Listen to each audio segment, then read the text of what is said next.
Assalamualaikum warahmatullahi wabarakatuh. Perkenalkan, nama saya Safira Almirania Kalista dengan NIM 2018-53057. Di sini saya akan mempresentasikan hasil ujian akhir semester saya pada mata kuliah Sistem Manajemen Basis Data.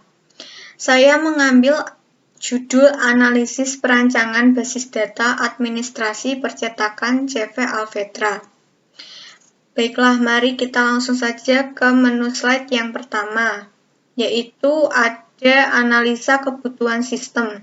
Di sini analisa kebutuhan sistem ada dua bagian, yaitu analisa kebutuhan sistem fungsional dan non-fungsional. Pertama-tama saya akan menjelaskan yang analisa kebutuhan fungsional terlebih dahulu. Nah, pengertian dari kebutuhan fungsional adalah kebutuhan yang berisi proses atau layanan apa saja yang nantinya harus disediakan atau dilakukan oleh sistem. Pada sistem yang saya analisa ini, kebutuhan fungsional yang pertama yaitu ada sistem harus mampu melakukan input data pelanggan. Yang kedua, sistem dapat menyimpan data pemesanan pelanggan. Yang ketiga, sistem dapat melakukan transaksi yang dilakukan oleh pelanggan. Yang ketiga, sistem dapat menampilkan laporan data barang. Selanjutnya, kita ke analisa kebutuhan non-fungsional. Di sini, kebutuhan non-fungsional pengertiannya yaitu kebutuhan yang dimiliki oleh sistem sebagai batasan layanan yang ditawarkan sistem, yaitu meliputi operasional software. Di sini ada web server dan bahasa pemrograman.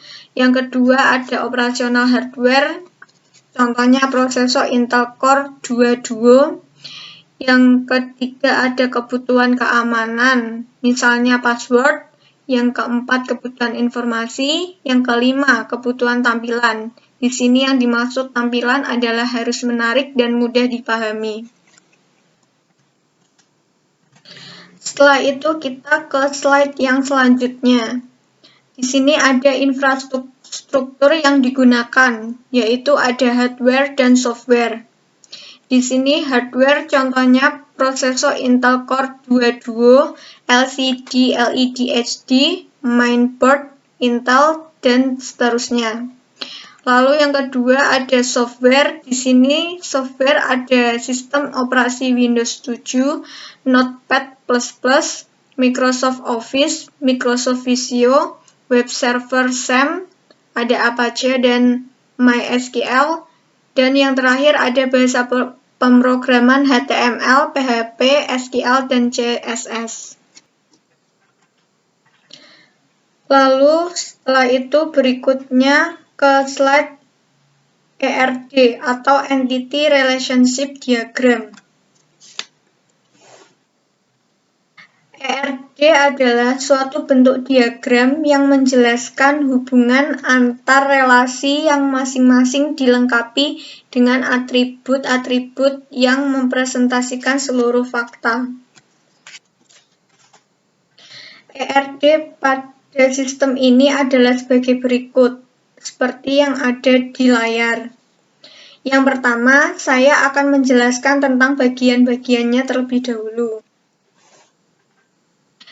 Di sini ada gambar seperti jejer genjang. Ini dinamakan dengan relasi. Nah, di sini terdapat 4 relasi, yaitu relasi mengambil, relasi melakukan, relasi dibayar, dan relasi menyebabkan.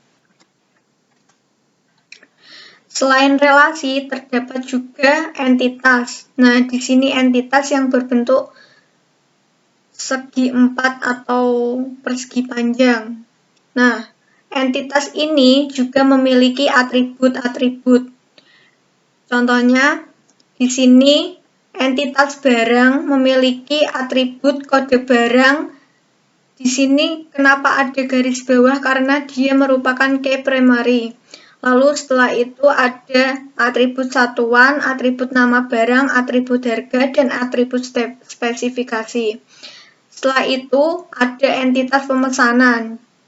yang juga memiliki atribut-atribut, yaitu ada atribut kode pemesanan sebagai key primary, atribut ID pelanggan, kode barang, tanggal pesan, jumlah pesanan, dan tanggal selesai. Lalu ada entitas pelanggan yang memiliki atribut ID pelanggan sebagai key primary, atribut nama pelanggan, alamat, dan telepon. Setelah itu ada entitas transaksi yang memiliki atribut kode transaksi sebagai key primary dan atribut-atribut lain yaitu kode pemesanan, tanggal transaksi, dan total pembayaran. Baiklah, saya akan menjelaskan cara bacanya, yaitu dimulai dari pelanggan. Pelanggan melakukan pemesanan, lalu pemesanan mengambil barang, dan di pemesanan ini akan menyebabkan transaksi yang nantinya akan dibayar oleh pelanggan. Relasi antara seluruh entitas berikut ini adalah one-to-one. Selanjutnya, kita beralih ke kamus data. Nah, di sini ada tabel pelanggan. Di tabel pelanggan ini ada nama field ID pelanggan sebagai key primary-nya, bertipe varchar berukuran 4. Lalu setelah itu ada nama field nama pelanggan bertipe varchar dan berukuran 4. Dan ada juga alamat bertipe varchar berukuran 200. Setelah itu ada telepon bertipe varchar berukuran 12. Lalu setelah itu di tabel barang ada kode barang sebagai primary key-nya bertipe varchar berukuran 4. Lalu yang kedua ada nama barang bertipe varchar berukuran 50. Lalu yang ketiga ada spesifikasi bertipe teks tidak berukuran karena dia bebas. Dan yang selanjutnya ada harga bertipe integer tidak berukuran. Lalu satuan tipenya integer tidak ada ukurannya. Lalu kita ke tabel pemesanan. Di tabel pemesanan ada kode pemesanan bertipe varchar berukuran 4. Setelah itu ada kode barang bertipe varchar berukuran 4. Nama barang bertipe varchar berukuran 50. Jumlah pesanan bertipe varchar berukuran 4.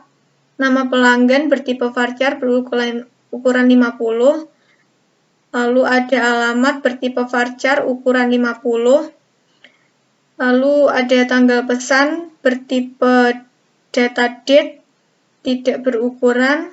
Setelah itu ada tanggal selesai bertipe datadate tidak ada ukurannya.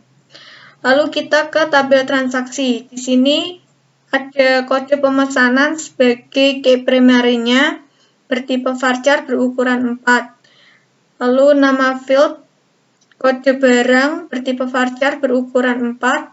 Kode barang bertipe varchar berukuran 4 juga. Setelah itu ada kode transaksi bertipe varchar berukuran 4. Tanggal transaksi bertipe datadate tidak berukuran. Jumlah pesanan bertipe integer tidak berukuran.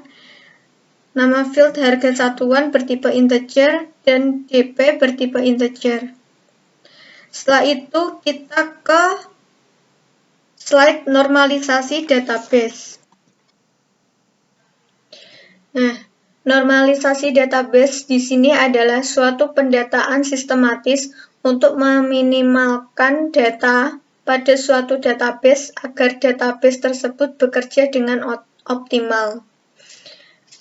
Normalisasi database pada sistem ini sebagai berikut. Di sini bentuknya yang pertama ada bentuk normal pertama atau 1NF. Nah, tabelnya seperti yang ada di layar ini. Setelah itu, kita ke bentuk normal kedua. Setelah itu kita ke bentuk normal yang kedua. Di sini ada tabel barang seperti berikut. Nah, karena ini ada data yang sama di satuan, maka ini dihilangkan untuk meminimalkan data tersebut. Jadinya seperti yang ada di sebelah kanan. Selain tabel barang, di sini ada tabel pelanggan. Ini tetap karena tidak ada yang sama, dan tabel pemesanan juga tetap tidak ada yang sama. Tabel transaksi pun juga begitu. Selanjutnya, kita beralih ke relasi antar tabel. Relasi antar tabel pada sistem ini seperti yang ada di layar, seperti berikut. Ini ada tabel barang, tabel pemesanan, tabel transaksi, dan tabel pelanggan. Mereka saling berkaitan.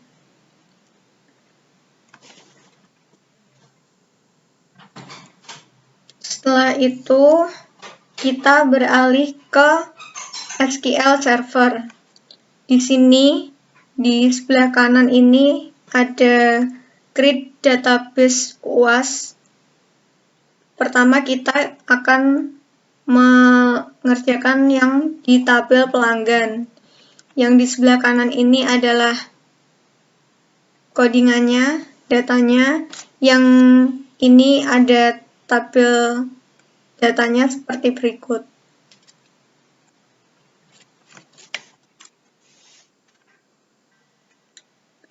Lalu setelah itu yang kedua ada tabel barang.